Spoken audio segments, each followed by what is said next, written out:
श्री कृष्णा श्री कृष्णा श्री कृष्णा श्री कृष्णा।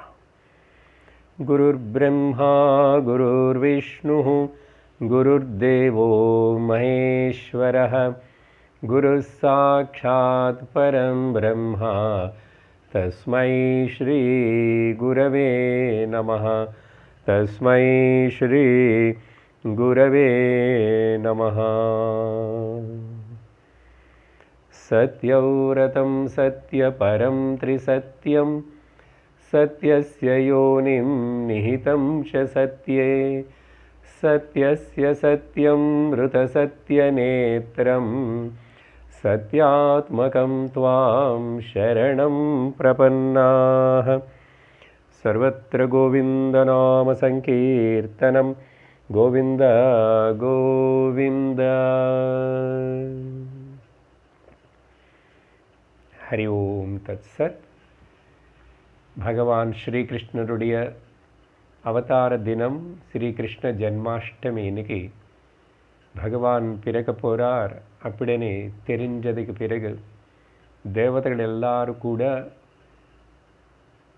பகவானை ஸ்துதி பண்ணும்போது சொன்ன ஸ்லோகந்தான் இந்த சத்யவிரதம் சத்தியம் பரம் சத்தியம். அதே எந்த ஸ்லோகத்திலோ 9 வாட்டி சத்தியம் அనే வார்த்தை உபயோகப்படுத்தப்பட்டதோ அப்படிப்பட்ட அந்த சிறந்த சத்தியம் பிறப்பில்லாத அந்த பரமாத்மா அவதாரம் எடுத்துட்டு லோக ரட்சணத்துக்காக தர்ம ரட்சணத்துக்காக துஷ்ட சிக்ஷணத்துக்காக பிறந்தார்.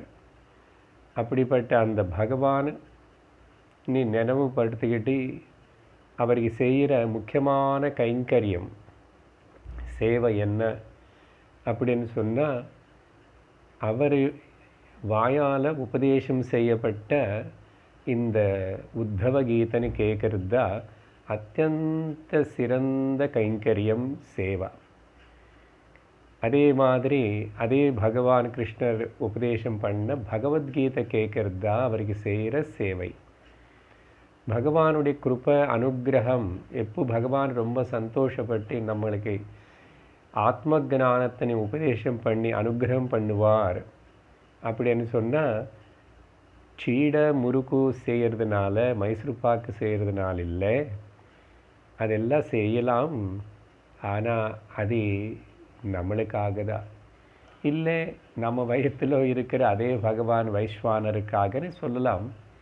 ஆனால் அவருக்கு அதெல்லாம் பிடிக்கலையாமா.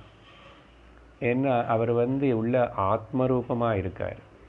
ஆத்மாவுக்கு சீடா முறுக்கு மைசூர் பாக்கு பிடிக்காது, ஆத்மக்கு ஆத்மஸ்துதி தான் பிடிக்கும், ஆத்ம தியானந்தான் பிடிக்கும். அப்படிப்பட்ட அந்த பகவான் ஸ்ரீகிருஷ்ணர் உபதேசம் பண்ண பகவத்கீதை நேற்றுக்கு கேட்டோம், இன்றைக்கி உத்தவ கீதை கேட்குறோம். அதனால் நம்ம தான் இந்த லோகத்தில் ரொம்ப பாக்கியசாலிகள். பகவானுடைய கிருபைக்கு பாத்திரப்பட்டவங்க, அனுகிரகத்துக்கு நமக்கு பூர்ண அனுகிரகம் இருக்கு. அப்படிப்பட்ட பாவத்தோட கிருஷ்ணம் வந்தே ஜகத்குரும் கிருஷ்ணம் வந்தே ஜகத்குரும் कृष्णं वन्दे जगद्गुरुं कृष्णं वन्दे जगद्गुरुं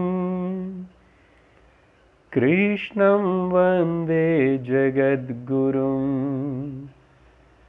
कृष्णं वन्दे जगद्गुरुं कृष्णं वन्दे जगद्गुरुं कृष्णं वन्दे जगद्गुरुं। कृष्णचंद्र भगवान की जय।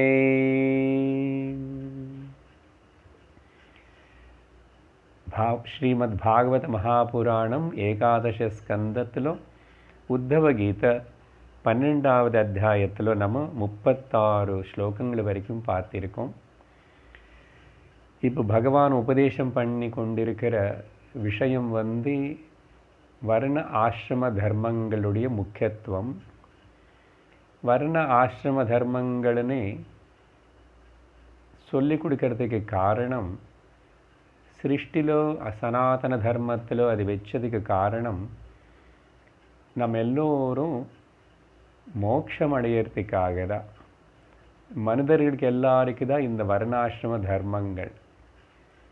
அதனால அதோடைய நோக்கம், அதோடைய பர்பஸ் மோட்சம் அடையணும், ஆத்ம ஞானம் அடையணும். இது மறக்கக்கூடாது. அது மறக்காமல் இதெல்லாம் இந்த காலத்துக்கு எப்படி என்ன சரி வருமோ அப்படி பெரியோர்கள் சொன்ன இப்போ பெரியோர்கள் ஃபாலோ பண்ணுற விதமாக நம்ம புரிஞ்சுக்கிட்டு தெரிஞ்சுக்கிட்டு மொத்தத்தில் மோட்சம் அடையணும். அதுதான் நோக்கம். அதனால ஆசிரம தர்மம்னு பார்த்துட்டு அந்த ஆர்டரில் பார்த்தா கூட பிரம்மச்சரிய, கிரகஸ்த, வானப்பிரஸ்த, சந்நியாச அப்படின்னா அதுக்கு என்ன சொல்லணும்? தர்ம, அர்த்த, காம, மோட்சம். அது 4 தான். அப்புறம் வர்ணங்கள் 4 சொல்லும்போது இங்கே முதல்ல என்ன சொல்லணும்னா சூத்ர வர்ணம் தான் சொல்லணும். ஏன்? ஜன்மனா ஜாயத்தே சூத்ரஹ. குழந்தை பிறக்கும்போது எல்லாரும் நம்ம சின்ன குழந்தைங்க தானே பிறக்கிறோம், பெரியவங்களாக பிறக்கலையே. பகவான் அவதாரம் மாதிரி, நரசிம்மன் மாதிரி, திடீர்னு வாமனர் மாதிரி. அப்போது சின்ன குழந்தையாக வந்ததுக்கப்புறம் தான் நம்ம வளரும். குரு கிட்ட போய் பிரம்மச்சரிய ஆசிரமம். அப்போது பிறக்கும்போது சூத்ரனாக இருக்கிறதுனால இந்த வர்ணம் விஷயம் சொல்லும்போது கூட இந்த ஆர்டரில் சொல்லிக்கணும். பொதுவாக அப்படி சொல்கிறது இல்லை, இங்கே நமக்கு புரியறதுக்காக. என்னது? சூத்ர, அப்புறம் வைஷ்ய, அப்புறம் க்ஷத்ரிய, அப்புறம் பிராமணா. ஏன் சார் பிராமணன் கடைசியில் வைக்கிறீங்கன்னு சொன்னால் மோட்சம் எப்படி கடைசியில் இருக்கோ அந்த மாதிரி. அதனால் குலப்பிராமணனா நீ எந்த இடத்துல பிறந்தாய், எங்கே பிறந்தாய் அது வேற விஷயம். எல்லோரும் பிறக்கும்போது சூத்ரர்களாக இருக்கிறதுனால, ஜன்மனாஜாயத்தை ஜந்துன்னு சொன்னதுனால நம்ம கிரமமாக அங்கேருந்து பிரம்மத்துவம் அடையிறதுக்கு பிராமணத்துவத்தின் முதல்ல அடைஞ்சால் பிரம்மத்துவம் அடையும். அதனால எல்லோரும் சூத்ரன் கூட பிராமணத்துவம் அடையலாம், வைஷ்யனும் பிராமணத்துவம் அடையலாம், க்ஷத்ரியனும் பிராமணத்துவம் அடையலாம். பிராமணத்துவம்னா பிரம்மத்துவம், பிரம்மத்துவம்னா மோட்சம். மோட்சத்துக்கு எல்லாருக்கும் பர்மிஷன் உண்டு. எல்லாருடைய ஜன்ம பர்த் ரைட் அது. இது மனசில் வச்சுக்கிட்டு பார்க்கும்போதும் பகவான் பிரம்மச்சரிய ஆசிரமம் பற்றி பல விவரங்கள் கொடுத்தார். அதில் ஆஜன்ம பிரம்மச்சாரி ஆர் நைஷ்டிக பிரம்மச்சாரி இருக்கிறவன் அப்படியே இருந்து குரு கிட்டே இருந்துட்டு சாஸ்திரத்தினே நம்பி இருந்து பகவத் பக்தினி பண்ணிட்டே இருந்து 36 அதுதான் சொல்லப்பட்டிருக்குது. மத் பக்த தீவிர தபசா அப்படி இருந்து இந்த பிரம்மச்சரிய விரதத்தை அனுசரிச்சுட்டு இருந்து தக்த கர்மாஷய அமலஹா, அவனுடைய கர்மங்கள் எல்லாம் பொசுங்கி போய் அவன் அமலன், எந்த ஒரு கல்மஷம் இல்லாத சுத்த ஆத்மானி உணர்வான். அப்படின்னா மனசு சம்பந்தப்பட்ட கல்மஷங்களோ, கர்மக்கு சம்பந்தப்பட்ட புண்ணிய பாபங்களோ, பிராரப்த ஆகாமி சஞ்சித கர்மலோ எதுவுமே இல்லாமல் எல்லாத்துக்கும் அப்பாற்பட்ட சைத்தன்ய ஸ்வரூபம் தானன்னு சொல்லிட்டு தெரிஞ்சுக்குவான். அப்படி சொன்னதுக்கப்புறம் அந்த பிரம்மச்சாரி இன்னைக்கு கொஞ்சம் நான் வேகமாக ஸ்லோகங்கள்னு கொஞ்சம் சேர்த்து அர்த்தத்தின்னு மட்டும் சொல்லிகிட்டே போவேன். 37, 38, 39 இதெல்லாமே கூட அந்த இப்போது சாதாரண பிரம்மச்சாரி படிப்பு முடித்தது நைஷ்டிக பிரம்மச்சாரி இல்லை. அவன் இப்போ குரு கிட்டேருந்து படிப்பு முடித்ததுக்கப்புறம் தர்ம வேதங்கள் மூலமாக தர்மசாஸ்திரத்தினை நல்லா படித்து தெரிஞ்சுக்கிட்டான். அப்போ இவனும் கிரகஸ்தன் ஆகிறதுக்கு இவனுக்கு தகுதி இருக்கிறதுனால அவனு குரு கிட்ட பர்மிஷன் வாங்கி இப்போ கிரகஸ்தன் ஆகணும் அதுதான் நான் 3 ஸ்லோகங்களை சேர்த்து படித்து உங்களுக்கு சாராம்சம் சொல்கிறேன். அதானந்தரமாவேக்ஷன் யதா ஜிக்ஞாசிதாகமஹ குரவே தட்சிணாம் தத்வா ஸ்நாயாதுர்வனுமோதிதः கృహம் வனம் நோபவிஷ்சேத் பிரவ்ரஜேத்வா த்விஜோத்தமः ஆஸ்ரமாதாஸ்ரமம் கச்சேத் நான்யதா மத்பரश्चरेत् गृहार्धे सदृशीं भार्याम् उद्वहेतु जुगुप्सितां यवीयसीं तु वयसा यां सवर्णानुक्रमात्. என்ன விஷயம் இதில் சொல்லப்பட்டதுன்னா, இப்படி படித்து தரதுக்கப்புறம் விசாரணை பண்ணி வேதம் தர்மசாஸ்திரத்தின் எல்லாம் படித்தது. இப்போ கிரகஸ்தாசிரமத்தில் போய் கிரகஸ்தனாக இருக்கணும்னு ஆசைப்படுற அவனுக்கு உள்ள ஆசை இருக்கணும். அப்போ அவனுக்கு குருவுக்கு தட்சணை கொடுத்துட்டு, குருவுக்கு தட்சணை எப்படி கொடுப்பான்? இவன் இன்னும் சம்பாதிக்கலையே. இவன் என்ன பண்ணணும்? குரு அனுமதி வாங்கிட்டு, இதெல்லாம் இப்போ நடக்கிற காரியங்கள் இல்லைங்க, அதனால தான். ஆனால் இதோட பெருமை இது ஒரு காலத்தில் இருக்க, இப்போ கூட எங்காவது யாராவது பண்ணிட்டு இருக்கலாம், மறுபடியும் இந்த விஷயம் ஃபுல்லாக வரலாம், இல்லை இன்னொரு யுகத்தில் வரலாம். ஆனால் இதில் சில விஷயங்களாவது நமக்கு இப்போது அதோடைய சாரதமமான விஷயம் நமக்கு புரிஞ்சிச்சுன்னா, இங்கே இப்போ என்ன சொல்கிறார்? குரு தட்சிண விஷயம் சொல்கிறார், அது முக்கியம். அப்போது இவன் அந்த காலத்தில் அப்படி படித்த பிரம்மச்சாரி என்ன பண்ணுவார்? பக்கத்திலேயே கொஞ்சம் தூரமாக இருக்கிற ஜமீன்தார்களோ பணக்காரங்களையோ அப்புறம் அதிகாரிகள் இல்லைன்னா ராஜா கிட்ட போயிட்டு, நான் இப்படி படிச்சிருக்கேன்னு, என்னுடைய படிப்பு சரியாக இருக்கா இல்லையானது இந்த பாண்டித்யம் அது இங்கே இருக்கிற பண்டிதர்கள் முன்னாடி நான் சொல்லுவேன். அவங்க எல்லாரும் பார்த்து சந்தோஷப்பட்டால் நீங்கள் அதுக்கு ஏதாவது எனக்கு தானம் பண்ணுங்கோ, பகுமதி கொடுங்கோ அப்படின்னு போய் வாங்கி அதை கொண்டு குருவுக்கு கொடுத்துட்டு, ஏன்னா அப்போ தான் இவனை சம்பாதிக்கல, எப்படி குருதட்சணை கொடுப்பான்? இதுதான் விஷயம். அப்படி பண்ணி முதல் கொண்டு குருவு கொடுத்துட்டு, குரு அனுமதி கேட்டு அப்புறம் குருஹஸ்தனா கல்யாணம் பண்ணிக்கிறதுக்கு போகலாம். அப்புறம் அந்த குருதட்சிணை அப்படி கிளம்பி போகிறதுக்கு கூட கல்யாணத்துக்கு முன்னாடி இப்படி ஸ்நாதகம் அனே ஒரு இது பண்ணுவாங்க கர்மா. அந்த ஸ்நாதக கர்மா அது ஆசிரமத்தில் கூட, ஆசிரமத்தில் படிப்பு முடிச்சுட்டு இப்போ கிரகஸ்தனாக போக போகிறா அப்படின்னு சொல்லிட்டு அங்கே ஒரு ரிச்சுவல் ஸ்நாதக விரதம் செஞ்சு கிளம்பி போவான். அப்புறம் இப்படிப்பட்ட பிரம்மச்சாரி இவன் அந்தந்த வர்ணத்தை சேர்ந்தவன், அப்படி அவன் கிரகஸ்தனா ஆகலாம். இங்கே ஒரு சாய்ஸ் கொடுக்குறான்.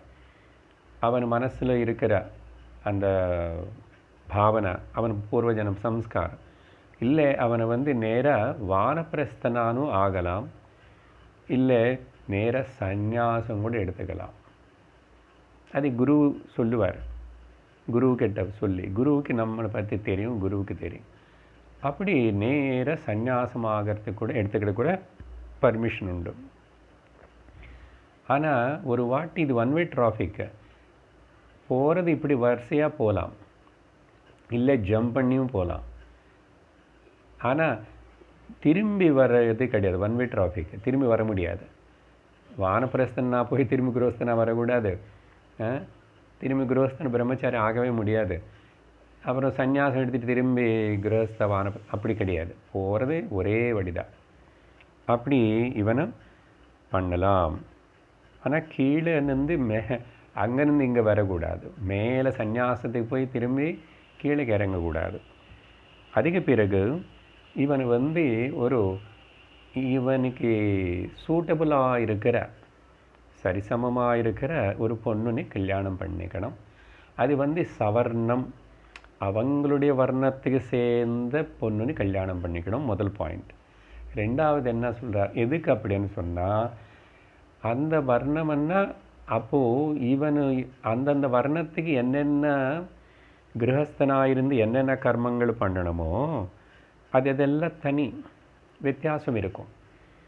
அதனால் அந்த பொண்ணு கூட இதே வர்ணத்துக்கு சேர்ந்த பொண்ணாக இருந்தால் அந்த பொண்ணு அவங்க வீட்டில் தாத்தா அப்பா இவங்க எல்லாரும் பண்ணது எல்லாம் பார்த்து அதையும் தெரிஞ்சு பழகி இருக்கிறதுனால இங்கே இப்போது குருஹஸ்தன் ஆக போகிற இந்த பிரம்மச்சாரி பர்த்தக்கு அந்த கர்மானுஷ்டானம் பண்ணுறதுக்கு உதவியாக இருப்பான், புரிஞ்சுக்கிட்டு உதவி செய்வான்.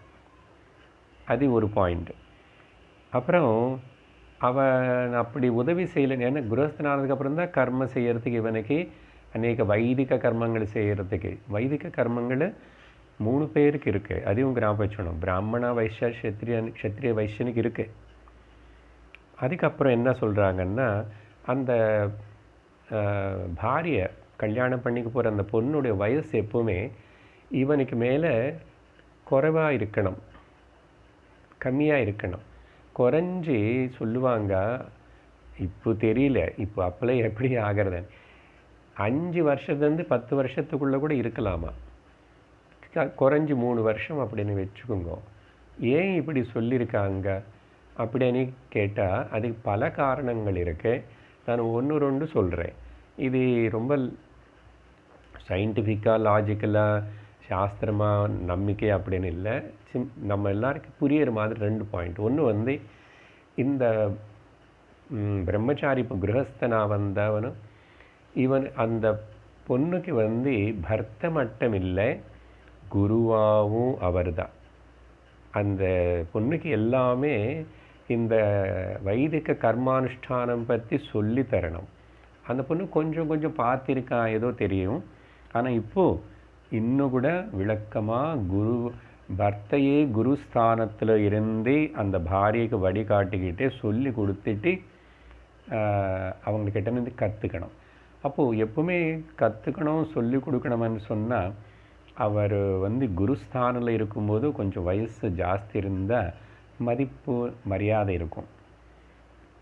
ஆனால் இது சன்னியாசி விஷயத்தில் இல்லை. இப்போ சன்னியாசி சின்னவன் தானே சார், அவன்கிட்ட அப்போ நான் குருவன் எப்படி எடுத்துக்கிறது, அங்கே கிடையாது, அங்கே வயசு பேதம் கிடையாது. 2வது விஷயம் என்னன்னா, பெண்களுக்கு எமோஷ்னல் மெச்சூரிட்டி ரொம்ப சீக்கிரம் வரும், ஆண்களுக்கு அவ்வளோ சீக்கிரம் வராது. இப்போ ஆண்களுக்கு 25 வயசுல நல்ல எமோஷ்னல் மெச்சூரிட்டி வருதுன்னு சொன்னால் பொண்ணுக்கு 19-20 வயசுக்குள்ளேயே வந்துடும். அந்த டிஃபரன்ஸ் இருக்கிறதுனால அப்போ 2 பேருடைய எமோஷ்னல் மெச்சூரிட்டி ஒழுங்காக இருக்கணும்னா அந்த ஏஜ் டிஃபரன்ஸ் அப்படி இருக்கணும். இது சயின்ஸுக்கு தெரியறதா ஒத்துக்கிறதான்னு தெரியல, நான் தர்மசாஸ்திரத்தில் சொன்னது சொல்லிகிட்டு இருக்கேன், புரிஞ்சுதா? ஸோ அதனால் 2 விஷயம், இன்னும் பல காரணங்கள் இருக்கலாம். ஸோ முக்கியமாக இந்த காரணத்தினால அப்புறம் அந்த பர்த்தா இப்போ இனிமேல் அவர் குடும்பம் மொத்தத்துக்கு அவர் லீடர். ஸோ லீடராக இருக்கிறவர் எக்ஸ்பீரியன்ஸ்டான மாதிரி வயசில் மெச்சூரிட்டியாவது இருக்கணும் இல்லையோ, அதனால் வயசு கொஞ்சம் ஆண்களுக்கு ஜாஸ்தி இருக்கணும். அது இங்கே சொல்லப்பட்டிருக்கு, சரியா? இங்கே இருக்கிறத சொல்லிகிட்ருக்கேன் நான் அப்படின்னு சொல்லி இந்த 3 ஸ்லோகங்களுக்குள்ளே சொல்லப்பட்டது. அப்புறம் அடுத்து இன்னொரு பாயிண்ட் என்ன சொல்லப்பட்டதுன்னா, சவர்ணம் அவங்களுடைய வர்ணத்துக்கு சேர்ந்தவங்களே பண்ணிக்கணும். அதனால் நிறைய பிரயோஜனம் இருக்கு. ஏன்னா அப்புறம் இல்லைன்னா வருத்தப்பட்டு ரொம்பவே என்ன வடக்க பழக்கங்கள் டிஃப்ரெண்ட்டாக இருக்கும். இப்போது இந்த காலத்தில் பேசுகிற விதமாக எடுத்துக்கிட்டால் இல்லை, இந்த காலத்தில் அப்படி இதெல்லாம் பார்க்காம அட்லீஸ்ட் பாருங்க, இப்போது இந்த காலத்தில் ஹிந்துன்னு பண்ணிட்டா கூட ஓரளவுக்கு ஏதோ அப்படி இல்லாமல் இவன் வேறு கிறிஸ்தவ மதமோ முஸ்லீம் மதமோ இஸ்லாம் மதமோ இல்லைன்னா வெளிநாட்டு ஃபாரினர் யாருனோ கல்யாணம் பண்ணிக்கிட்டால் இதெல்லாம் எப்படி தான் ஒத்து போகும்? ஏன்னா கம்ப்ளீட்லி அவங்க கல்ச்சர் டிஃப்ரெண்ட்டாக இருக்கும் இல்லையா? அப்போது இங்கே கூட ஹிந்துகளான்னு சொன்னால் கூட இதில் அவங்க வர்ணத்துக்கு சேர்ந்தவங்கன்னு பண்ணிக்கிறது தான் சாஸ்திரம் ப்ரிஃபர் பண்ணுறது பல காரணங்களினால். அதெல்லாம் இப்போ நம்ம டிஸ்கஸ் பண்ணல. இப்போது 3/4 பேர் அது அப்படி தான் ஃபாலோ பண்ணுறாங்க, ஆனால் சில பேர் தவறி பக்கத்தில் போகிறாங்க. இன்னொரு விஷயம் இப்படி சமான வர்ணத்தை சேர்ந்த பொண்ணுன்னு கல்யாணம் பண்ணதுக்கு பிறகு இன்னைக்கு இவனுக்கு இன்னொரு கல்யாணம் பண்ணிக்கணும்னு இருந்தா அது கூட இந்த காலத்தில் ஒத்துக்கிற பாயிண்ட் இல்லை. பாலிகாமி என்றோம் இல்லையா, அவங்க முஸ்லீம்ஸு பண்ணுறா, அது கூட என்ன காரணமும் தெரியல. இங்கே என்னன்னு சொன்னால் இந்த காலத்தில் இல்லை, அந்த ஒரு காலத்தில் இருக்கிற சில விஷயங்கள் என்னென்ன இதில் ஏன் அப்படி இன்னொருத்தர் பண்ணிக்கணும்னா பல காரணங்கள் இருக்கு. இவனுக்கு ஆசைப்பட்டு பண்ணிக்கிறதுன்னு இல்லை. ஒரு காரணம் ஸ்திரீகளுடைய பெண்களுடைய ரேஷியோ இந்த சொசைட்டி பாப்புலேஷன் ஜாஸ்தியாக இருக்கிற சமயத்தில் அப்படி பண்ணலாம்னு சொல்லி தர்மசாஸ்திரம் ஒரு இது கொடுக்குறது, சாய்ஸு. பாயிண்ட் 1. அதுக்கப்புறம் வேறு ஏதாவது காரணத்தினால ஓகே பாரியக்கு உடம்பு சரியில்லை, இல்லை பாரியை ஒத்திக்கிச்சு குழந்தைகள் இல்லைன்னா அப்படி கல்யாணம் இன்னொருத்தர் பண்ணிக்கும்போது சாஸ்திரம் இங்கே என்ன சொல்கிறாருன்னா, கிருஷ்ணர் இதெல்லாம் கிருஷ்ணர் சொல்கிறார். என்ன சொல்கிறாருன்னா, அடுத்த வர்ணத்தின்னு கூட கல்யாணம் பண்ணிக்கலாமா, ஆனால் முதல் அவனுடைய வர்ணத்துக்கு சேர்ந்து அவங்களுக்கு பண்ணிக்கணும். அடுத்து இன்னொரு வர்ணத்தின்னு எதுக்கு பண்ணிக்கணும்னா சும்மா என்ஜாய் பண்ணுறதுக்கான பாவம் இல்லை. இப்போது உதாரணத்துக்கு என்ன சாய்ஸ் கொடுக்குறதுன்னா, பிராமணன் ஓகே சமுதாயத்துக்காக தர்மத்துக்காக பல வம்ச விருத்திக்காக ஏதாவது அப்படி காரணத்தினால அதெல்லாம் நம்ம இப்போ டிஸ்கஸ் பண்ணல, நிறைய இருக்குது தர்மசாஸ்திரம். அவன் பிராமணன் அடுத்தபடியாக பிராமணன் கேன் மேரி அப்புறம் ஓகே இது don't take it for as a granted. Kshatriya ஸ்திரீனி கல்யாணம் பண்ணிக்கலாம், அப்புறம் வைஷ்ய ஸ்திரீனி கல்யாணம் பண்ணிக்கலாம், அப்புறம் சூத்ர ஸ்திரீன்னு கூட கல்யாணம் பண்ணிக்கலாமா பிராமணன். அப்போ அதே மாதிரி க்ஷத்ரியனு கூட அவனுக்கு ராஜ்யத்துக்காக வம்சத்துக்காக அப்புறம் குழந்தைகளை பிறக்கலைன்னா க்ஷத்ரிய கன்யனே இன்னொரு 2 பேர் 4 பேர். அதனால தான் பல பல புராணங்களில் ஒரு ராஜாவுக்கு அநேக பாரியர்கள். தசரதருக்கு 3 பேர் பாரியர்கள் இருக்காங்க இல்லையா, அந்த மாதிரி கிருஷ்ணருக்கு க்ஷத்ரியனாக இருந்து இங்கே என்னன்னா ரக்ஷணக்காக தர்மத்துக்காக வம்சத்துக்காக பல காரணங்கள் இப்படி எல்லாம் ஏதாவது இருந்தால் அப்படி க்ஷத்ரியனு கூட வைஷ்ய ஸ்திரீனி கல்யாணம் பண்ணிக்கலாமா, சூத்ர ஸ்திரீனு கூட கல்யாணம் பண்ணிக்கலாம். இப்போ கிருஷ்ணர் விஷயத்தில் பார்த்தோம்னா கம்பேர் பண்ணக்கூடாது. அவர் இத்தனை 1000 பேர்னு கல்யாணம் பண்ணிக்கிட்டாருன்னா மெஜாரிட்டி அவங்க எல்லோரும் முதல்ல அவரோட க்ஷத்ரிய ருக்மிணி பஷ்டமஹேஷ்கள் எல்லாரும் பண்ணிக்கிட்டார். அப்புறம் அந்த ஸ்திரீகளை யார் ஜெயிலில் பந்திக்கப்பட்டாங்களோ ஜராசந்தன் ராட்சசர்கள்னால அவங்கள எல்லாரும் ரட்சிக்கிறதுக்காக இப்போ அவங்கள வெளியில் அப்படி விட்டுட்டு யார் எப்படி கல்யாணம் பண்ணிக்குவாங்க, யார் ஏற்றுக்க மாட்டானே, அவர் ரட்சிக்கிறதுக்காக பகவானே கல்யாணம் பண்ணிக்கிட்டார். அந்த மாதிரி இது பொதுவாக எடுத்துக்கூடாது எல்லாரும், சரியா? இப்படி ஒரு சாய்ஸ் இருக்குது. அதுதான் இந்த 39வது ஸ்லோகத்தில் சொல்லப்பட்டது. ஸோ இப்படி மேலே வர்ணம்னா பிராமணனு கீழே இருக்கிற 3 வர்ணங்களே ரொம்ப தர்ம சங்கடம் தர்மத்துக்கு சூக்ஷ்மம் தெரிஞ்சுக்கிட்டு பல சூழ்நிலைகளுக்கு ரீசன்ஸ் இருக்குது, அதுக்கு தகுந்த மாதிரி வேணும்னா பண்ணிக்கலாம். அப்படி மேலே நின்று கீழே அவங்கள பண்ணிக்கலாம். வைஷ்யனை சூத்ர ஸ்திரீன்னு கல்யாணம் பண்ணிக்கலாம். ஆனால் கீழே இருக்கிறவனு மேலே அவங்களே பண்ணிக்கூடாது, அதையும் சொல்லியிருக்கீங்க. It is going in this way only. ஆனால் சூத்ரன் வைஷ்ய ஸ்திரீனோ க்ஷத்ரியனும் பண்ணிக்க முடியாது அப்படின்னு சொல்லிட்டு ஒரு ரூல் இருக்குது. ஸோ இதெல்லாம் எந்த அளவுக்கு அப்ளைன்னு இல்லை, விஷயம் இங்கே இருக்கிறது கிருஷ்ணர் சொல்கிறதுனால சொல்கிறேன். இதில் சில கருத்துக்களை நமக்கு இப்போது இந்த காலத்தில் இப்போ அப்ளை பண்ணுறதுக்கு என்னமோ அதை எடுத்துக்கிறோம். அப்படி சொல்லிவிட்டு அதுக்கப்புறம் 40வது ஸ்லோகத்தில் இஜ்ஜாத்வயன தானாதி சர்வேஷாம் ச த்விஜன்மனாம் பிரதிக்ரஹோத்யாபனம் ச பிராமண ஸ்யைவ யாஜனம். இந்த ஸ்லோகத்தில் ஒரு பொதுவான விஷயம் சொல்கிறார். 3 வர்ணங்கள் உபவீதம் த்விஜன்ம த்விஜர்களான 3 வர்ணங்கள் அவங்களுக்கு அவங்களுக்கு 3 வந்து 3 பேரும் பண்ணலாம். என்னது? வேதம் படிக்கிறது, யக்ஞ யாகம் பண்ணுறது, தானம் பண்ணுறது. இது 3 காமன் பிராமண, க்ஷத்ரிய, வைஷ்யனுக்கு.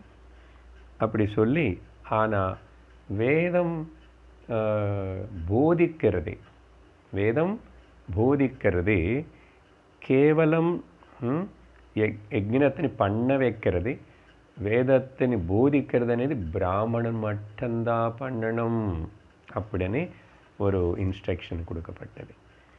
அதுக்கப்புறம் இப்போது பிராமண கிரகஸ்தனாக இருக்கிறவனுக்கு இருக்கிற சில நியமங்கள் 41லேருந்து 44 வரைக்கும் பிராமண கிரகஸ்தனாக இருக்கிறவனுக்கு.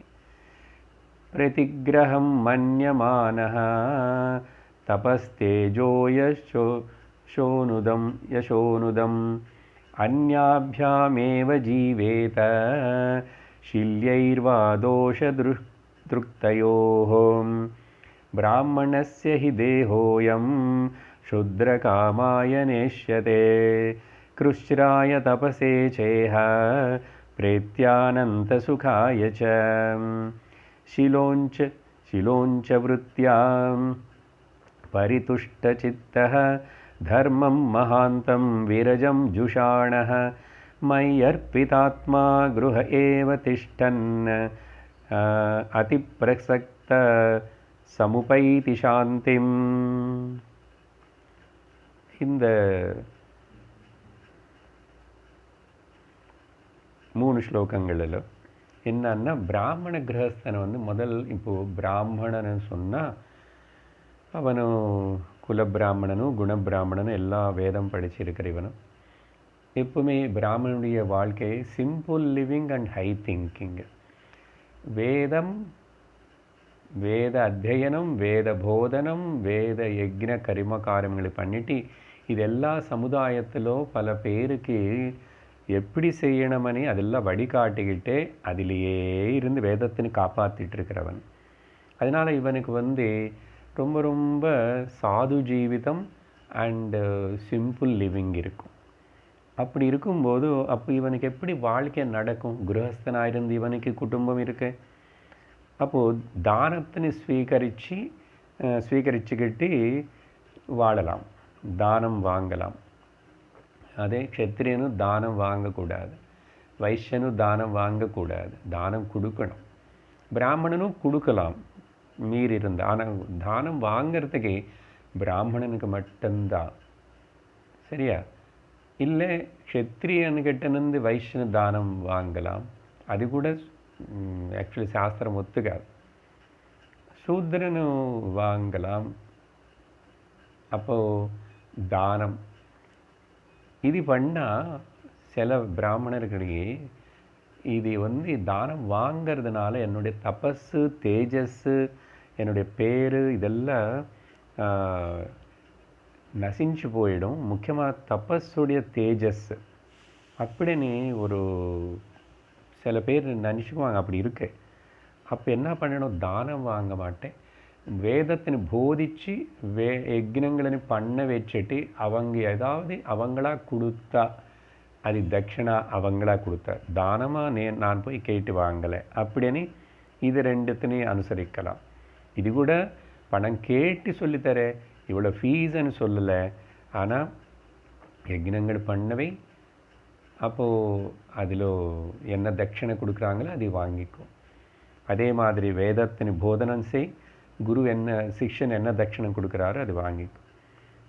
இப்படி இது கூட எனக்கு தோஷம் இருக்குது இதில் அப்படின்னு இன்னும் கொஞ்சம் ரொம்ப தீவிரமான பாவனை இருக்கிற பிராமணன் என்ன பண்ணணுமா, யாருக்கிட்ட நிதி வாங்காமே சிலோஞ்ச விருத்தி அப்படின்னா நிலத்தில் எல்லா அந்த நிலையுடைய எஜமானி எல்லாம் எடுத்துகிட்டு போனதுக்கப்புறம் அங்கே மிச்சம் கீழே உளுந்திருக்கும், இல்லை ரோடு மேலே எங்காவது உளுந்திருக்கும், மரத்து மேலே நின்று கீழே உளுந்திருக்கும். பறவைகள் எல்லாம் சாப்பிட்டதுக்கப்புறம் மிச்சம் என்ன இருக்கின்றது அந்த தானியத்தை பொறுக்கி கொண்டு வந்து அது வச்சு சமைச்சிக்கிறது. அது கூட சேர்த்து வச்சுக்கூடாதாமா. இப்படி சொல்றப்படுது. ஏன் இவ்வளவு கஷ்டப்படணுமா அப்படின்னு சொன்னால் இதில் அர்த்தம் இப்போ இந்த காலத்தில் கூட இது அப்ளை ஆகலைன்னா கூட என்ன சொல்கிறதுன்னு அடுத்த ஒரு ஸ்லோகம் முக்கியம். ரெண்டாவது நம்ம படித்தோம் இப்போது. இந்த பிராமண தேகம் ஒரு வாட்டி நீ வர்ண பிராமணனும் குணபிராமணனாக ஆயிடுத்தன்னா வேதத்துக்காகவே உன்னுடைய வாழ்க்கை அங்கிதம் பண்ணி அதுக்காகவே ஜீவிச்சுட்டு இருந்தா பிராமண தேகம் வந்து அல்பமான தேக சுகங்களும் இந்திரிய சுகங்களுக்காக இல்லை. இந்த தேகம் இந்த லோகத்தில் கஷ்டத்தோடு கூடியிருக்க தபஸ் எல்லாம் பண்ணி அப்படி வாழ்ந்தா இவனுக்கு பரலோகத்தில் அனந்தமான சுகம் வரும். அப்படின்னா அர்த்தம் மோட்சமே வரும்னு அர்த்தம். ஸ்வர்க்கத்துக்கும் போகலாம், பித்ருலோகத்துக்கு போகலாம். ஆனால் மோட்சம் வர்றதுக்கு இதெல்லாம் காரணமாக இருக்கிறதுனால இங்கே கொஞ்சம் தபஸ் பண்ணி கஷ்டப்பட்டாலும் பரவாயில்ல, செல்ஃப் இம்போஸ்டு டிசிப்ளின் இருந்தாலும் பரவாயில்லன்னு சித்த சுத்திக்காக ஞான பிராப்திக்காக அப்படி செய்கிற பிராமணர் கூட இருக்காங்க. சரியா? பிக்ஷாட்டனம் அதில் சிலோஞ்ச விருத்தி முக்கியமாக. இப்படி இந்த மாதிரி சிலோஞ்ச விருத்தியோடு இருந்து இவன் வந்து நிஷ்கலமான மனசு சித்தசுத்திக்காக இது இல்லை, தர்மத்தின்னு அனுசரிச்சுட்ருக்கிறான். சித்தசுத்தியோட தர்மத்தினை சேவிக்கிறான், பகவானை சேவிக்கிறான். இப்படிப்பட்ட இவனுக்கு மனசு பூர்ணமாக பகவத் மயமாக இருக்குமா, அப்போது அவனுக்கு வந்து சம்சார ஆசக்தி வந்து குறைவாக இருக்கும். கிரகஸ்தனு தான், குழந்தைகள் இருக்கே, பாரிய இருக்கே, ஆனால் ரொம்ப ஆசைக்கு போகங்களுக்கு ஆசைப்பட மாட்டா. இப்படி இருக்கிற இந்த கிரகஸ்தன் இங்கே ஒரு முக்கியமான பாயிண்ட்டு என்ன சொல்கிறாருன்னா, சரி நம்ம பிக்ஷாட்டனத்து போகிறோமோ சிலோஞ்சு விருத்தி செய்கிறோமோ அதெல்லாம் விட்டுடுங்க, இந்த பாயிண்ட் எடுத்துக்கணும். இப்படி சம்சார ஆசக்தி అనేది இல்லாமல் இருந்து அவன் வீட்டில் இருந்தே முக்தி அடையலாம் என்றார். வீட்டில் இருந்தே முக்தி அடையலாம், அதான் சொல்லப்படுது. உபைதி சாந்தி குருஹ ஏவ திஷ்டன், கிரகத்தில் இருந்தே. அப்புறம் இவனை வந்து வானப்பிரஸ்தம் வனத்துக்கு போகணுமா, சன்னியாசம் இல்லை, இப்படி இருந்தாவே கூட இருந்து மோட்சத்தை அடையலாம்னு சொல்கிறாரு. ஸோ இந்த பாயிண்ட்டு நம்ம புரிஞ்சுக்கணும். அதனால் நம்ம எங்கே இருந்தால் கூட நம்முடைய அந்தரங்க பாவனை சாதனை அனுஷ்டானம் நிஷ்டை அப்படின்னு சம்சாரத்தில் கொஞ்சம் கொஞ்சம் விளங்கிறது. இதை பற்றி பகவான் அப்புறம் சொல்லுவார் கிரகஸ்தனை பரப்போது. இப்போ எங்கே இருக்கிறோம் நம்ம, பிராமண கிரகஸ்தனை பற்றி சொல்லியிருக்கு. அப்புறம் இங்கே ஒரு எக்ஸ்ட்ரா ஒரு ஸ்லோகம் என்ன சொல்கிறதுன்னா, இது படிக்கலை. சமுத்தரந்தி ஏ விப்ரம் சீதந்தம் மத்பராயணம் தானுத்தரிஷ்யே நச்சிராத் ஆபத்போ நௌரி வார்ணவாத். இங்கிருந்தே ஆக்சுவலாக க்ஷத்ரிய விஷயம் சொல்லுவார். அடுத்த 2 ஸ்லோகங்கள் க்ஷத்ரிய கிரகஸ்தன் எப்படி இருக்கணும் అనేది. ஆனால் இப்போ படித்த இந்த 44வது ஸ்லோகம் என்னன்னா, இப்படி ரொம்ப சிம்பிள் லிவிங் ஹை திங்கிங்கோடு வாழற தியாக புத்தியோடு இருக்கிற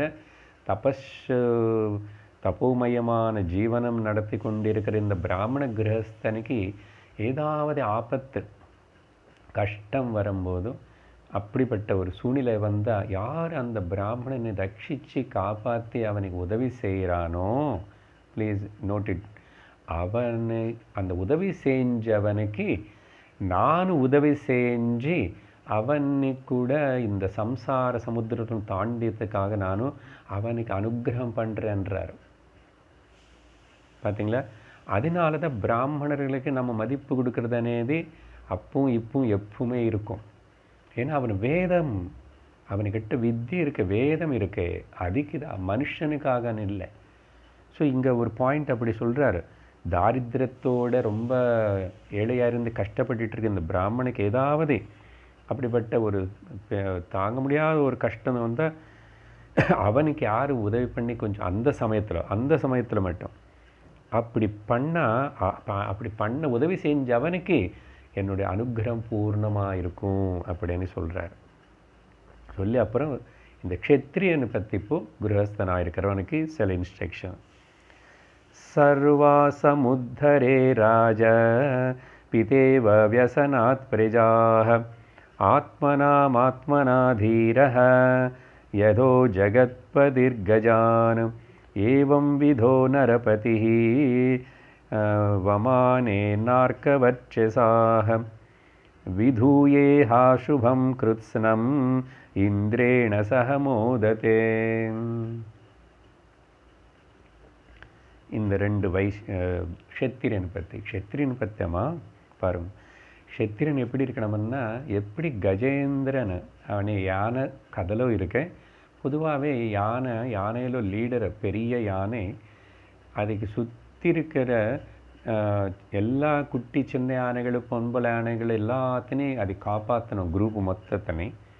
அதே சமயத்தில் தன்னைத்தானு காப்பாற்றுக்கணும். அந்த மாதிரி தான் க்ஷத்ரியனாமா பிரஜர்களை காப்பாற்றணும், சாம்ராஜ்யத்தினை காப்பாற்றணும், அதே சமயத்தில் தன்னைத்தானு காப்பாற்றுக்கணும். பார்த்தீங்களா, அவ்வளோ ரெஸ்பான்சிபிலிட்டி இருக்கே க்ஷத்ரியனுக்கு. அப்படி அவன் பண்ணா இப்படிப்பட்ட இந்த ராஜா அடுத்தவங்களனே காப்பாற்றுறான் கஷ்டங்களிலிருந்து. அவனுக்கு கஷ்டம் வந்தாலும் அதிலிருந்து புத்திசாலியாக அவனுக்கு தன்னை காப்பாற்றுக்கிறான். இப்படிப்பட்ட ராஜா இருந்தா அப்படின்னா பிரஜர்களை குழந்தைகளாக பார்த்துட்டு பிரஜர்களுக்கு செய்கிற சேவை தெய்வத்துக்கு ஈஸ்வரனுக்கு செய்கிற சேவான்னு பாவிச்சு பண்ணுறவனாமா அவனுடைய சர்வ பாபங்களும் இங்கே நாசனமாகி போயிடுமா. இப்படிப்பட்ட ராஜா பாலிட்டிஷியனை நினச்சி பார்க்கலாமா? அதனால்தான் ராமராஜ்யம் என்றோம். அப்புறம் என்ன ஆகுமா, இவர் அப்புறம் இவனுக்கு எங்கே ஸ்வர்கலோக பிராப்தி ஏற்பட்டு இந்திரனுக்கு சமமாக இவன் அங்கே அவனுக்கு சுகங்கள் போகங்கள் வரும். அப்படி இந்த விஷயம் ராஜா பற்றி நம்ம வேறு அத்தியாயங்களுக்குள்ளே கூட ஸ்கந்தங்களுக்குள்ளே பார்த்தோம் பாகவதத்திலேயே. என்ன ராஜா பிரஜர்கள் செய்கிற புண்ணிய பாபங்கள் ராஜாவுக்கு வருமா? சரியா? அதனால் ராஜா பிரஜர்கள் எல்லாரும் புண்ணியம் செய்ய வச்சா பிரஜர்களை புண்ணியம் செய்ய வச்ச மக்கள்னால ராஜாக்கு அதில் 60-50% அந்த புண்ணியம் வருமா. அதனால் ராஜா மக்களை நீ புண்ணியம் பண்ணுங்கோ, தர்மமாயிருங்கோ அப்படியெல்லாம் சொல்லி அவங்கள உற்சாகப்படுத்தணுமா. சாஸ்திரங்கள் சொல்லியிருக்கு. அதுக்கு பிறகு இப்போது ஆபத் தர்மம் அனே ஒரு விஷயம் சொல்லப்படுறது. ஆபத் தர்மம்னா ஒரு கஷ்டமான சூழ்நிலை ஆபத்து. அந்த சமயத்தில் சில எக்ஸம்ஷன்ஸ் கொடுக்கப்பட்டிருக்கு. இதெல்லாம் நிறைய படிக்கணும், தெரிஞ்சுக்கணும்னா நம்ம மனுஸ்மிருதி, யாக்ஞவல்கிய ஸ்மிருதி, தர்மசாஸ்திரங்கள் படிக்கணும். ஆனால் தலை சுத்தம், அது வேறு நமக்கு ஒரு மாதிரி இருக்கும். இது எதுவுமே இப்போ அப்ளை ஆகிற மாதிரி இல்லைன்னு. அதனால தான் நான் முதல்ல சொல்லிகிட்ருக்கேன், இதுலேருந்து என்ன கிரகிக்கணுமோ அது கிரகிச்சுக்கணும். சரியா? அப்புறம் என்ன சொல்கிறாரு இங்கே 47லேருந்து இந்த ஒரு 3 ஸ்லோகங்கள் இந்த ஆபத் தர்மம் பற்றி இந்த 4 வர்ணங்களுக்கு. சீதன் விப்ரோவணிக்ருத்வா பண்யைரேவாபதம் தரேத் खड्गेन वापदाक्रान्तः वृत्त्या कदंचन वैश्यवृत्त्या तु राजन्यः जीवेन्मृग ययापदि चरेद्वा विप्ररूपेण नश्ववृत्त्या कदंचन शूद्रवृत्तिं भजेद्वैश्यः कारुकटक्रियां कृच्छ्रान्मुक्तो न गर्हेण वृत्तिं लिप्येत कर्मणाम्. ஏன் சார் இன்றைக்கி இவ்வளோ வேகமாக 3 ஸ்லோகம் படிக்கிறீங்கன்னா விஷயம் அவ்வளோதான் இருக்குது. பத அர்த்தம் பார்த்து நம்ம என்ன போகாது, சம்ஸ்கிருதம் பண்டிதர்கள் ஆக போகிறோம். சாராம்சம் தெரிஞ்சால் போதும். இது ரொம்ப நீட்டி இழுத்து சொன்னால் உங்களை கூட இதெல்லாம் நமக்கு எதுவுமே அப்ளிகபிளாக இல்லையேன்னு தோணும். சரி, இப்போது இங்கே ஆபத் தர்மம் అనేది ஒன்று இருக்குது. என்னன்னா, இந்த முதல் பிராமணனுக்கு இந்த தாரித்யம் ஏளனாக இருந்து ரொம்ப கஷ்டப்படுற ஒரு சூழ்நிலை வந்தது. பல காரணங்கள் எந்தான். பிராமணன் என்ன பண்ணலாமா, அவன் ஆபத் தர்மத்துக்கு இந்த வைஷ்ய விருத்தினி அவர் ஸ்வீகரிக்கலாமா, வைஷ்ய விருத்தினி ஸ்வீகரிக்கலாம். அப்படின்னு அர்த்தம் என்ன, வியாபாரம் பண்ணலாம், ஆனால் அது மாம்சம் விற்கிற சாரா விற்கிற வியாபாரம் பண்ணக்கூடாது. சூட்டபுளான விக்கிரயம், அந்த வியாபாரம் அது ஆபத அந்த அந்த கஷ்டம் நீங்கிற வரைக்கும் தான். அப்புறம் அதிலே இருந்துட்டு அப்படி நல்லா இருக்குன்னு இருக்கக்கூடாது. அந்த கஷ்டமான சூழ்நிலை, வாழ்க்கை இப்போது ஜீவிக்கிறதே கஷ்டமாக இருக்கிற இடம். இதுக்கு பல காரணங்கள். இப்போது அந்த காலத்தில் ராஜ்யங்கள் தண்ட யாத்திரை செய்யும்போதோ ஃபைட் பண்ணும்போதோ அப்புறம் ரொம்ப பஞ்சம் வரும்போதோ லோகத்திலோ மழை பெய்யாத சமயத்திலோ எப்படியோ கூட கஷ்டங்கள் வரலாம். அதனால தான் தர்மசாஸ்திரம் எல்லாத்துக்கும் எல்லா சமயத்திலும் விஷயங்கள் சொல்லி வச்சுருக்கு. அப்போவாமா அவர் இப்படி சூட்டபுளான வியாபாரம் கொஞ்ச நாளைக்கு பண்ணி குடும்பத்தை நடத்திக்கலாம், தன பிராணத்தினை காப்பாற்றிக்கலாம். அதுக்கப்புறம் அவர் திரும்பி சூழ்நிலை சரியாயிடுச்சுன்னா அவருடைய தர்மம் என்னமோ அது செய்யணுமா. இதுக்கு பேர் ஆபத் தர்மம். இல்லை சில வாட்டி இப்படி வைஷ்ய விருத்தியில் வியாபாரம் இல்லை, சில வாட்டி கத்தி கூட கையில் எடுக்க வேண்டியது வந்தால் பிராமணனும். அதனால தான் பிராமணனோட பரசுராமர் பண்ண மாதிரி க்ஷத்ரிய சம்ஹாரம் பண்ணார் பார்த்தீங்களா. க்ஷத்ரிய சம்ஹாரம் பிராமணனும் பரசுராமர். அப்படின்னு அப்படிப்பட்ட ஆபத் தர்மம் கூட எடுத்துக்கிட்டு அது ரட்சணைக்காக அங்கே ரொம்ப அதர்மம் இருக்குன்னா அங்கே கத்தி கூட கையில் எடுக்கலாம். ஆபத் தர்மம் தான் அது அப்படின்னு சொல்லிட்டு அப்படியே அதிலே இருக்கக்கூடாது. அப்புறம் இப்படி இருக்கணும் தவிர ஒருக்காகவும் இவன் யாருக்கிட்டாவது போய் சேவகனாக இருக்கக்கூடாதுன்னு சொல்கிறான். அதுதான் முக்கியம். அப்படி விருத்தியா கதஞ்சனா அப்படின்னா போய் யாருக்கும் ஊடிகம் பண்ணுறதுன்னு சொல்லுவோம், சேவை பண்ணுறது. நம்ம நாட்டில் அப்படி தான் நிறைய ராஜாக்கள் எல்லோரும் கூட பிரிட்டிஷர்ஸ் வரும்போது எல்லோரும் அவங்க கோர்ட்டில் போய் அவங்களுக்கு கீழே சர்வெண்ட்ஸாக சேர்ந்துருக்காங்க. எவ்வளோ தப்பு. சர்வெண்ட்ஸ் தானே.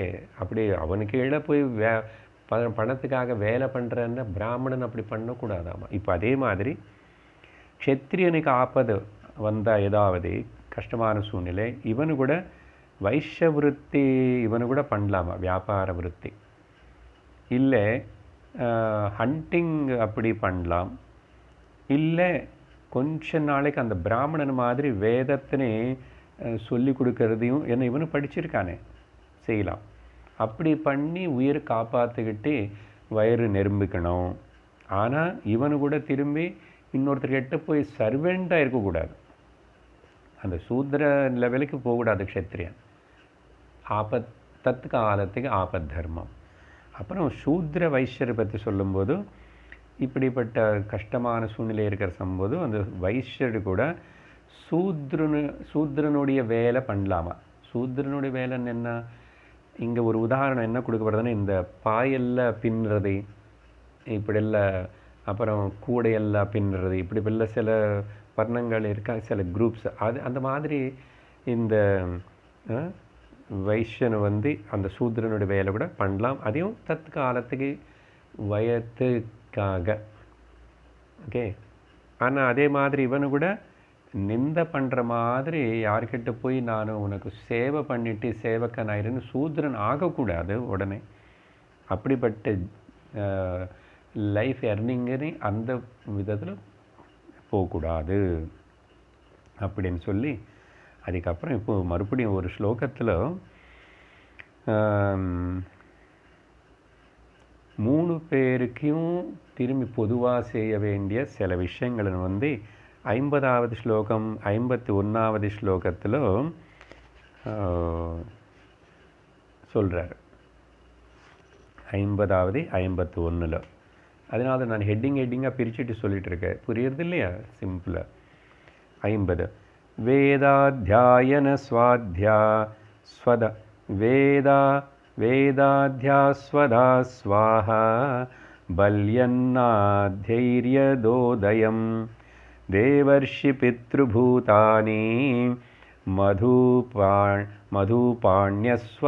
यजेत् यदृच्छयोपपन्नेन शुक्लेनोपार्जितेन वा धनेना पीडयन् भृत्यान्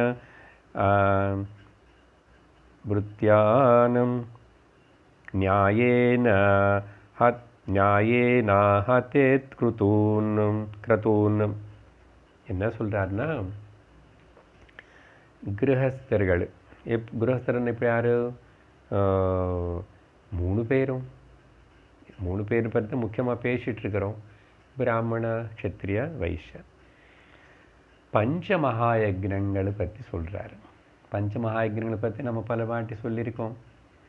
ஓகே, பஞ்சமகாயக்னங்கள் வேத அத்தியனம் பண்ணுறதுனால பிரம்ம யக்னம் இல்லை ருஷி யக்னம், தேவதைகளுக்கு, பித்ருகளுக்கு, பிராணிகளுக்கு, மனுஷர்களுக்கு தெரியும் இல்லையா?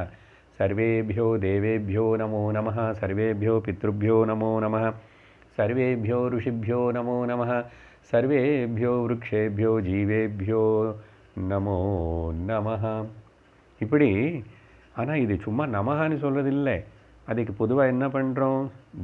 தெய்வ காரியமாக தேவ பூஜை பண்ணுறது, பித்ருகளுக்கு பிண்டதானம் பண்ணுறது, தர்ப்பணம் விடுறது, தேவதைகளுக்கு ஹோமங்கள் அப்படியெல்லாம் பண்ணுறது, பிராணிகளுக்கு ஏதாவது ஆகாரம் கொடுத்து காக்காக்கு சாதம் போட்டு இப்படியெல்லாம், நாய் பூனைக்கு, மனிதர்களுக்கு கூட அன்னதானம், வாக்தானம், வித்யாதானம், இப்படிப்பட்ட பல விதமாக மனுஷர்களுக்கு நம்ம சேவை பண்ணலாம். எல்லாரும் அவங்களுக்கு கீழே இருக்கிறவங்களுக்கு சேவை பண்ணலாம். சூத்ரனும் 3 எல்லாருக்கும் சேவை பண்ணுவான்.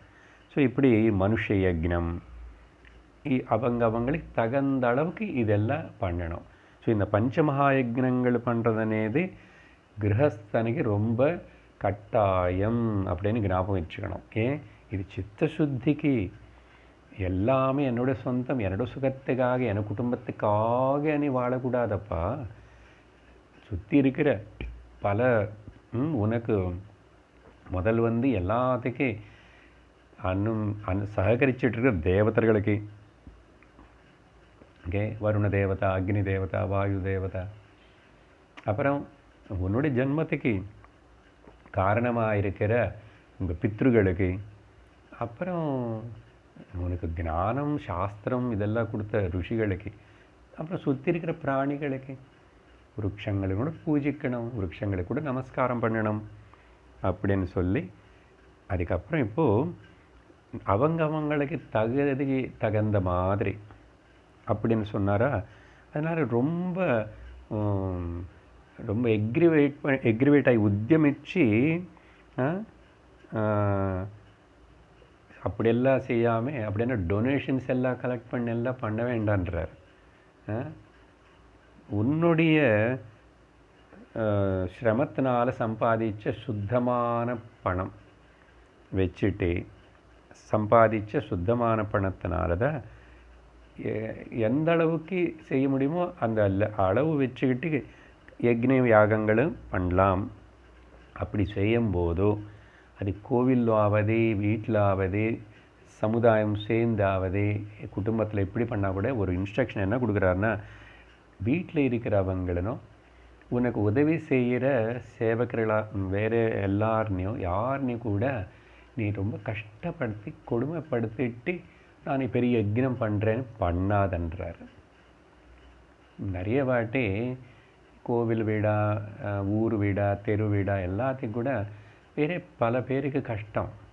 ஒரு சின்ன உதாரணம், பெரிய மைக் லவுட் ஸ்பீக்கரை வச்சுட்டு எல்லாரையும் வயசானவங்கள்ட்ட குழந்தைங்கள தூங்க விடாமல் காது போகிற அளவுக்கு வச்சுட்டு அவங்க அங்கே தெருவில் விடா பண்ணுறோன்றார்.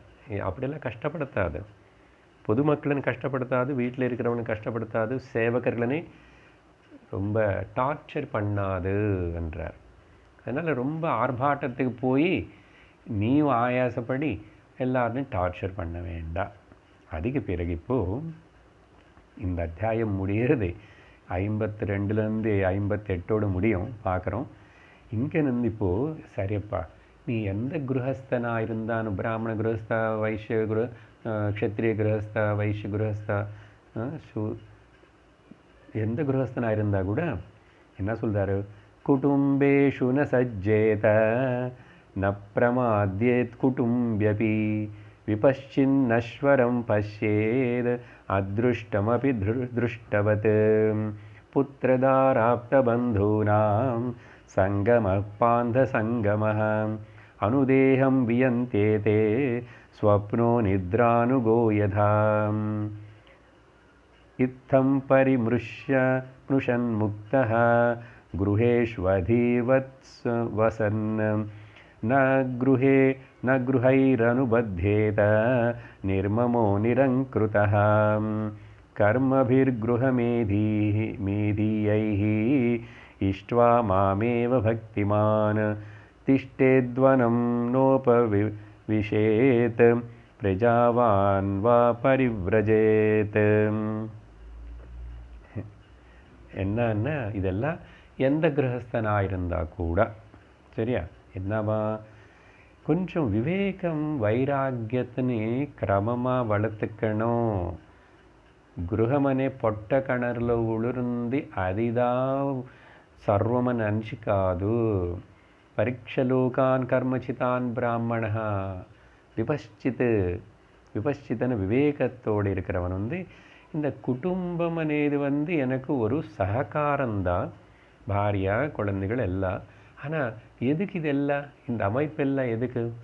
நான் கிரமமாக அடுத்த வானப்பிரஸ்தாசிரமத்துக்கு தயாராகி சந்நியாசாசிரமத்துக்கும் தயாராகி மோட்சம் அடையணும். அதுக்கு தானே இந்த குடும்பம்தான் சர்வமா? சிந்திச்சு பாருங்கோ. பெரும்பாலும் இந்த பாயிண்ட்ஸ் ரொம்ப முக்கியம் நமக்கு. மிச்சம் எல்லாம் இந்த காலத்துக்கு அப்ளிகபிளாக இல்லையான்னு இது கவலைப்பட வேண்டாம். என்ன சொல்கிறார் அப்போது? அதனால் இப்படி இருக்கணும். குடும்பத்து மேலே ஆசக்தியிலேயே இருந்துட்டு பக்தினி மறந்து போகக்கூடாது, பக்தி குறையக்கூடாது. ஆசக்தி இது பக்தி, பக்தி பகவான் மேலே. இதெல்லாம் பகவான் கொடுத்தது தான். ஆனால் இதெல்லாம் அசாஸ்வதம், அசாஸ்வதம். அதனால் கண்ணுக்கு காணப்படுற இந்த சுகங்கள் வீடெல்லாம் நல்லா தான் இருக்குது, இப்போ எல்லாம் வசதியாக இருக்குது, எல்லாம் இருக்குது. ஆனால் இதையும் அசாஸ்வதந்தான். கண்ணுக்கு காணாத ஒரு வேளை ஸ்வர்க்கங்கள் அப்படின்னு நீ நினச்சிட்டு ஏதாவது பிரயத்தனம் பண்ணி போனாலும் அதையும் அசாஸ்வதந்தான் அப்படின்னு தெரிஞ்சுக்கணும். அப்படின்னா இப்போது வாழ்க்கையில் ஒரு 50 வருஷம் அப்படி ஆகி எல்லாம் ஆகும்போது இப்படி கொஞ்சம் கொஞ்சம் விவேகம் வைராக்கியம். அதுக்கு மறுபடியும் குருவினை ஆசிரியிச்சோ இல்லை படித்ததெல்லாம் ஞாபகம் வச்சுக்கிட்டோ, வேதம் படிச்சிருந்தா அப்புறம் சிரவணம் மனனம்ல ஈடுபடுறது அப்படி செய்யணும். தவிர இந்த பாரியா பர்த்தா புத்திரேஷனா வித்தேஷனா லோகேஷனா இதெல்லாம் சத்தியம் இல்லைப்பா. எப்படின்னா ஒரு உதாரணம் கொடுக்குறாரு 53ல். என்னென்னா ஒரு சத்திரத்தில் பல பேர் தங்குறாங்க பாருங்க. ஒரு ஹோட்டலில் கூட பல பேர் தங்குறோம். அப்புறம் ஒரு ஹாஸ்டலில் தங்குறான். அதில் சாப்பிடும்போது எல்லோரும் பார்ப்போம், வருவாங்க. இப்படியெல்லாம் ஏறும்போது இறங்கும்போது எல்லாம் பார்க்குறோம். ஹோட்டலாவது சத்திரம். ஆனால் என்னது டெம்பரரியாக கொஞ்ச நேரத்துக்கு கொஞ்ச நாள் தங்குற இடம் தானே சத்திரம்னா. அதே மாதிரி தான் இந்த வாழ்க்கையில் குடும்ப கிரகஸ்தனே இந்த உறவுகள் இதெல்லாமே ஒரு சத்திரம், ஒரு டெம்பரரி. இதுனா பர்மனெண்ட் இல்லை, ஒரு ஹாலிடே ரிசார்ட்டுக்கு வந்த மாதிரி தான். அப்படின்னு ஞாபகம் வச்சுக்கணும். இது எவ்வளவு சத்தியம். கனவுல எப்படி எந்த நாள் கனவானாலும் சரி தூக்கும்போது அந்த சொப்னத்தில் பலதெல்லாம் என்னமோ பார்க்குறோம். அது எவ்வளவு சத்தியம். அந்த உறவுகள் எல்லாரும் பாந்தவியம் ரிலேஷன்ஷிப்ஸு எதுவுமே சத்தியம் இல்லை. தேகம் போகும்போதே தேகத்தோடு அந்த உறவுகள் எல்லாம் போயிடுது. நம்ம போனாலும் அவங்களுக்கு எல்லாம் போயிடும். இல்லை நாம் இருக்கும்போது நம்ம சுற்றி வேறு யாராவது போனாலும் போயிடுச்சு, உறவு எல்லாம் போயிடுச்சு, தயம் போயிடுதுன்னா அந்த ரிலேஷன்ஸ் எல்லாம் போகிறது. இது இவ்வளவு தான் கனவுல பார்க்குற மாதிரி தான். அப்போ இதனே பிடிச்சிக்கிட்டு அப்படி இருந்துட்டு அப்போது சாதகன் என்ன பண்ணணுமா, இந்த போகங்கள் எல்லாம் சத்தியம் கிடையாது, நித்தியம் கிடையாது, இதெல்லாம் நஸ்வரம். ஓகே, அப்படின்னு சொல்லி எப்படி இருக்கணுமா, முக்கியமான பாயிண்ட்டு. இந்த எல்லா வீட்டிலேயேவா எங்கே இருக்கிற அங்கே ஒரு கெஸ்ட்டு மாதிரி வாழ. கெஸ்ட்டு தெரியும், ஏன்னா எனி டைம் வெக்கேட் பண்ணணும். ஹோட்டலுக்கு போனால் கூட 2 நாள் இருப்போம், பணம் கட்டுறோம் இருக்கு. கெஸ்ட்டு மாதிரி இரு வீட்டிலன்றாரு பாருங்க. இங்கே ரொம்ப கரெக்டாக சொல்கிறாரு. குருஹேஷு அதிதிவத் வசன்னு அண்டர்லைன் பண்ணிக்கணும். உன்ன வீட்லேயே நீ ஒரு கெஸ்ட்டு மாதிரி இரு. ரொம்ப டிமாண்ட் பண்ணாது, ரொம்ப எதிர்பார்க்காது, ரொம்ப கம்ப்ளைண்ட் பண்ணாது. இப்போது இது மனசுனே அந்தர்முகம் பண்ணிக்கோ, திருப்பிக்கோ. அதிதி மாதிரி இருந்துட்டு அகங்கார மமகாரங்கள் இல்லாமல் கிரகஸ்தனும் அவனுடைய வீட்டில் ஒரு அதிதி மாதிரி இருந்து அவன் ஜீவன் முக்தனாக வாழலாமா. ரொம்ப இம்பார்ட்டண்ட் இன்ஸ்ட்ரக்ஷன் நமக்கு எல்லோருக்கும். மிச்சம் எல்லாம் என்னையோ அது பற்றி இப்போ இது இப்போ எங்கே இருக்கவே என்னமோ நீ கிரகஸ்தனு மனுஷன் தானே, நீ உனக்கு மோட்சம் வேணுமா இல்லையா, நீ முமுட்சு தானே.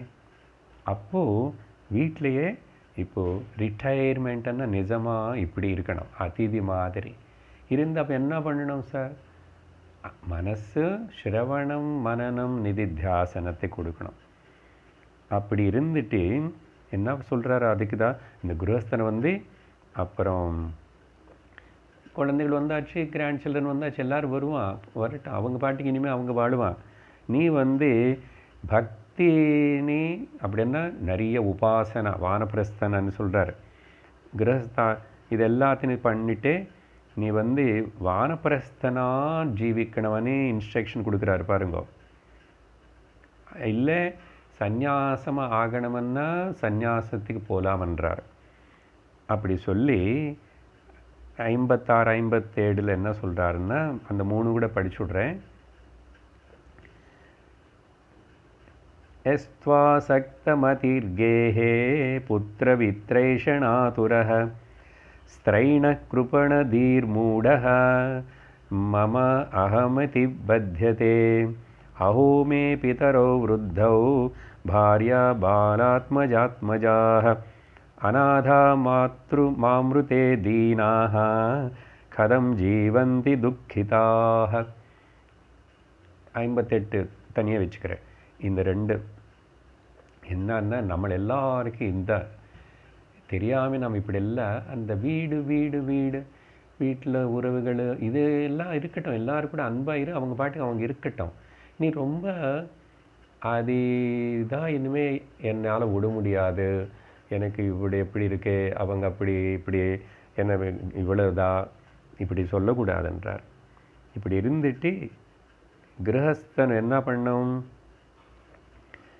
இந்த வித்தேஷனா புத்திரேஷனா லோகேஷனா இதெல்லாத்தின் இந்த மனசுன்னு, அப்புறம் நிறைய டிசைர்ஸ், இன்னும் போகங்களை பற்றி, அப்புறம் ஸ்திரீக்கு மனுஷன் ஆணுக்கு ஸ்திரீ பானிசையாக இருக்கக்கூடாது, அப்படின்னா எடிக்டாக இருக்கக்கூடாது, அடிமையாக இருக்கக்கூடாது. அகங்கார மமகாரங்கள் எல்லாத்தையும் இருந்துட்டு சம்சாரத்தில் பத்தனாகக்கூடாது, சம்சாரம் நம்மளை பந்திக்கக்கூடாது. கிரகஸ்தாசிரமமாக இருந்தால் கூட இது நம்மளை எலிவேட் பண்ணணும், முன்னு போகிறதுக்கு இருக்கணும். அதுக்கு நம்ம தான் முயற்சி பண்ணிக்கணும். புருஷகாரம் self effort is very important இல்லையா. அப்படி பண்ணாமல் நிறைய பேர் சொல்கிறது என்னன்னது இந்த சொல்கிறாரு 57 என்னது, அஹோ என்ன, ஐயோ எப்படி நான் சத்சங்கத்துக்கு போகிறது, சிரவணம் பண்ணுறது, எப்படி எல்லாத்தையும் விடுறது அப்படின்னு உள்ள இவனுக்கு கொஞ்சம் நிறையாவே இன்னும் ஆசைகள் எல்லாம் இருக்கு, டிசைர்ஸு லஸ்ட்டு எல்லாம் இருக்கு. இல்லை அப்படி வரலாமன்னு இருக்கு, சிரவணம் பண்ணலாமன்னு இருக்கு, சத்சங்கத்துக்கு வரலாமன்னு இருக்கு. ஆனால் வீட்டில் வயசான பெரியவங்க இருக்காங்க. வானப்பிரஸ்தனை எங்கே வானப்பிரஸ்தம் மரணத்து போகிறத பற்றி, சன்னியாசி காவி கலர் போடுறத பற்றி இல்லை. இருக்கிற இடத்துலையே டிட்டாச்மெண்ட்டாக இருக்க முடியுதா நம்மளுக்கு? பத்மபத்திரம் இவாம்பசா இல்லை. ஏன் இப்படி தான் நம்மளை தான் வேணுமனி கிளைம் பண்ணிக்கிறோம். ஆக்சுவலாக அடுத்தவங்களுக்கு எத்தனை ஒன்று என்னன்னா, சரி வயசான அம்மா அப்பா இருக்காங்க, ஐயோ அவங்கள யார் பார்த்துக்குவாங்க அப்படின்னு ஒரு கவலை. இல்லை பாரியனை வந்து குழந்தைகளுக்கு ஒப்பளித்து நீ வானப்பிரஸ்தத்துக்கு போகலாமா? அப்போ பாரியை மட்டும் போக வேண்டாம்னா பாரியும் வரத்துக்கு விரும்பிட்டா அவங்களும் கூட்டிகிட்டு போ. அப்புறம் அப்படின்னா குழந்தைகளையோ கிராண்ட் சில்ட்ரனுடைய விஷயங்களுக்குள்ள தலையிடாதன்னு அர்த்தம். இதுக்கு எங்கே போய் தான் பண்ணணுமா என்ன? அதனால தான் நீ 50 வருஷத்துக்குள்ளேயே கொஞ்சம் சீக்கிரமாக கல்யாணம் பண்ணிட்டீங்க, குழந்தைங்களை கல்யாணம் பண்ணிட்டீங்க, கிராண்ட் சில்ட்ரன் வந்தாச்சு, அதையும் அந்த அந்த ஆனந்தம் கூட அனுபவிச்சுட்டு பிரேம காட்டிட்டு அவங்கள எல்லாம் போதும். ஆனால் ரொம்ப இந்த கிராண்ட் சில்ட்ரன்ஸ் கூட அட்டாச்மெண்ட் தான் ஒரு பெரிய ப்ராப்ளம் வயசானவங்களுக்கு. ஏன்னா எப்படி டைம் போக்குறது தெரியல, பந்திக்கப்படுறான். சில்ட்ரனு கூட இவங்களை அப்படியே கட்டி போட்டுடுறாங்க, வீட்டுக்கு காவலி ஆயிரும், பேபி சிட்டிங் பண்ணு, இது பண்ணு அப்படின்னு சொல்லி. கொஞ்சம் எப்படியோ இதில் தப்பிச்சுக்கணும். அசல் சுத்தமாக செய்யவே வேண்டான்னு சொல்லலை சார். பெரியவங்க இருந்தால் தானே வீட்டில் அவங்களுக்கு எல்லாரும் வழிகாட்டுறது கைடன்ஸ் அணி எவ்வளோ நாள் அதெல்லாம் முடிச்சுடும். 50 வயசுக்குள்ளே முடிச்சுடும். அதுக்கப்புறம் அவங்களும் ஃப்ரீயாக விட்டுடுவோம். அவங்க பெரியவங்களாயிட்டாங்களே, அவங்கள பார்த்துக்குவாங்க. ஏதாவது வந்தால் நல்ல ஒரு பேச்சு கொடு, ஒரு சஜஷன் கொடு, கேட்டால் சுகமாயிருங்கன்னு அவங்களே நல்லதுக்காக நீ பிரார்த்தனை பண்ணு. சர்வே ஜனா சுகினோ பவந்தனே, பிரேமையோடு இரு, அன்பு காட்டு, அவ்வளோதான். பொறாமை வேண்டாம், குரோதம் வேண்டாம், காமம் வேண்டாம், தேவையில்லாததெல்லாம் எதுவும் வச்சுக்கிறேன். ஸோ நீயே பந்திச்சுக்கிறே வேணுமனே. இப்படி இல்லைன்னா நான் இல்லைன்னா என்ன பாரி என்ன ஆகிடுவாங்க, குழந்தைகள் என்ன ஆகிடுவான், இப்படி தேவையில்லாத ரெஸ்பான்சிபிலிட்டி டூ மச். அவங்களுக்கே நிறையா சம்பாதிச்சு போட்டுட்டோம், அவங்களும் சம்பாதிச்சுக்கிறாங்க. நீ என்னதான் பண்ணுவேன்? இப்போ அந்த சரீரம் கொஞ்சம் ரொம்ப மோசமாகி வியாதிகிரஸ்தன் ஆகிறதுக்கு முன்னாடியே நீ மோட்சத்துக்கு முயற்சி பண்ணணுமா இல்லாமா? மனுஷனன்னா முமுட்சுவாகணும், முமுட்சுவன்னா மோட்சம் அடையணும். இதுக்கு இதாப்பா மனுஷ ஜென்மா அப்படின்னு சொல்ல போகிறாரு. 58ல் கன்க்ளூஷன் அழகான இன்ஸ்ட்ரக்ஷன் கொடுக்குறாரு. இப்படி சொல்லி, ஏவம் குருஹாஷயா க்ஷிப்தஹ ஹ்ருதயோ மூடதீரயம் ஆத்ருப்தஸ்தானனுத்யாயன் ஸ்மிருதோம்தம் விஷதே தமஹ. இப்படி அதனால் கிரகஸ்தனாக இருந்துட்டு ஹிருதயத்தில் இருக்கிற ஒரு மனசில் இந்த சம்சார விஷயங்களே அதுக்கு வியாமோகப்பட்டு அதுக்கு அது விடாதன்னு நீ சொல்லாத. உன்னுடைய கோல் என்ன? நீ எதுக்காக இந்த லோகத்துக்குள்ளே வந்த அப்படின்னு சொல்லிட்டு அதுக்கு வியாமோகப்படாமே போகங்கள் அனுபவிச்சதெல்லாம் போதும், இனிமேல் சிம்பிள் லிவிங் ஒரு நடத்தணும், என்னோடய ரிக்குவயர்மெண்ட்ஸ் ரொம்ப கம்மியாக இருக்கணும். அப்படி செய்யாமல் ஒருவேளை யாராவது கடைசி வரைக்கும் சில்ட்ரன்ஸ் பற்றி, ஒய்ஃப் பற்றி, கிராண்ட் சில்ட்ரன் பற்றி, பணம் பற்றி, சொத்து பற்றே நினச்சிட்டு மரணிச்சானன்னு வச்சுக்குங்கோ, இவனுக்கு விவேகமும் ஞானமும் ஏற்படலை இல்லையா? இல்லாதனால அதே நினச்சிக்கிட்டு அதே சிந்தனையில் உயிர் விட்டுறதுனால என்னாகுமா பாருங்கோ, அந்த அதம் விஷதே தமஹ. அந்தம் இவனு குருடனு வந்து போய் பொட்ட கிணறுல உணர்ந்த மாதிரி இவன் பசு பக்ஷாதி வேறு வேறு லோயர் ஜன்மத்துக்குள்ளே போவான். இல்லை இங்கே கூட அந்த குடும்பத்திலேயே அந்த இடத்துல சுற்றி மறுபடியும் ஏதோ ஒரு விதமாக பிறந்து அந்த வாசனையோடையே வாழ்க்கை நடத்துகிறான் அப்படின்னு சொல்லிட்டு பகவான் இங்கே இந்த அத்தியாயத்தினை அழகாக கன்க்ளூட் பண்ணுறாரு. ஸோ தர்மம், ஆசிரம வர்ண தர்மங்கள் பலதெல்லாம் ரொம்ப நமக்கு இந்த காலத்துக்கு ஒத்து வராமல் இருந்த மாதிரி இருந்தால் கூட எதெல்லாம் ஒத்து வருமோ, ஆனால் என்ன செய்யணும், இது எல்லாத்துடைய நோக்கம் என்னன்னு. அதனால தான் நான் ஆரம்பத்திலே சொல்லிட்டேன், மோக்ஷம்காக தான் இந்த வர்ண ஆசிரம தர்ம வியவஸ்தா அண்ட் அனுஷ்டானம். அடுத்த வகுப்பில் பார்ப்போம் பகவான் மேலும் வேறு என்ன விஷயம் பேசுவாரனே. ஓம் பூர்ணமதః பூர்ணமிதம் பூர்ணாத் பூர்ணமுதச்யதே பூர்ணஸ்ய பூர்ணமாதாய பூர்ணமேவாவசிஷ்யதே. ஓம் சாந்தி ஷாந்தி ஷாந்தி. ஹரி ஓம் ஸ்ரீ குருभ्यो நமः. ஹரி ஓம். ஹரி ஓம் தத்சத்.